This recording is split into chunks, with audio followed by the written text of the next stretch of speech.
Okay, so I thought I would put together a little video of my repair on this Seiki DD-40.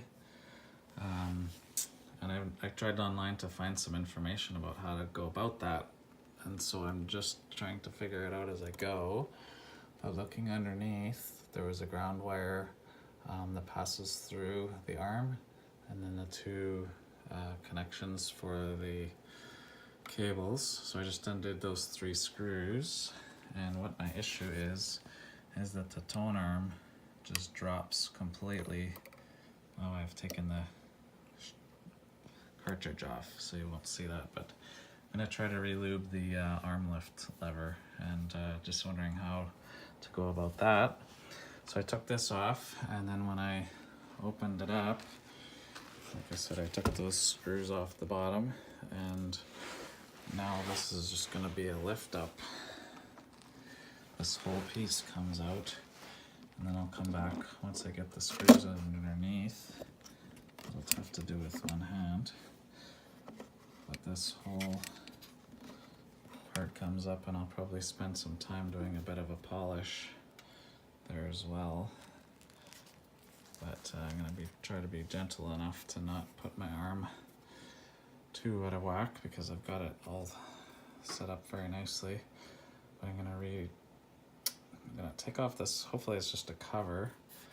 There's 2 screws on that side, and then it looks like another 2 on that side, so I'll come back in a second. Okay, so here I am working on the internals of this arm. So the 4 screws just came off. This I thought was plastic, but it's a heavy cast aluminum or something, but wow, they don't make things like that anymore.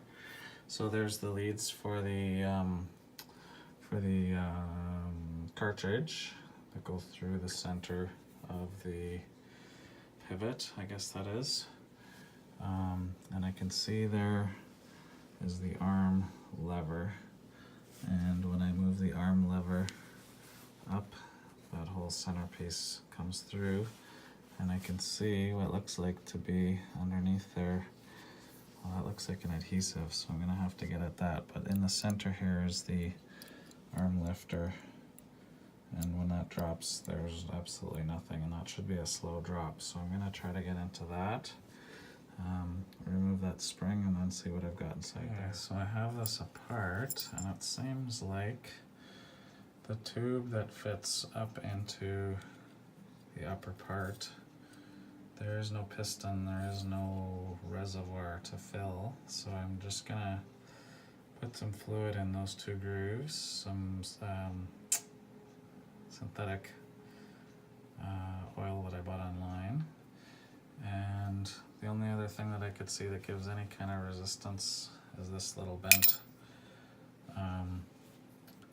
lever here that has some kind of grease that's all greened up and corroded in there. So a little bit on there, not where my thumb is, that's some thread lock, but on that copper piece of plating, and that just hooks underneath, so that may not even do anything. It sits like this, and all that does is it slides as you move the arm up and down, so that just compresses and decompresses that spring. So that may just smooth things out for the lift portion, and I'm gonna guess filling these 2 sleeves or grooves here in this piston might just be enough to do it, and we'll see. Well, just filled that piston, those 2 grooves, with oil or that silicone, and here we are with a much smoother, slower drop speed.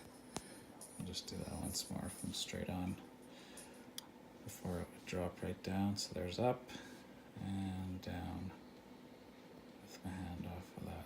That's much better, much nicer on the needle. Once again, right from there and down, and there it goes. Beautiful. So I guess it doesn't take that much grease or silicone, just enough to fill those 2 grooves, and things are working great.